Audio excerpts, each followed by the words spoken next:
Comets are big balls of ice mixed with dust and rocks that enter the solar system.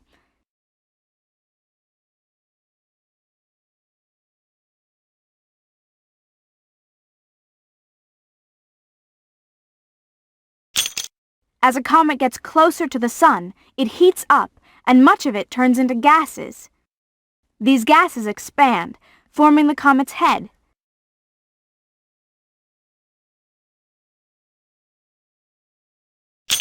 How about the comet's tail? The tail is made of gases and dust. Particles shooting out of the sun push some of the gases and dust away from the side of the comet nearest the sun. The gases and dust stream into space, forming the comet's tail. The comet's tail always points away from the sun.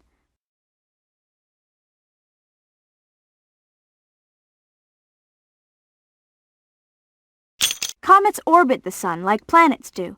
After making a trip around the sun, they go off into space. Other comets keep reappearing at regular intervals. One of the most famous comets is Halley's Comet. It can be seen about every 76 years as it nears the sun.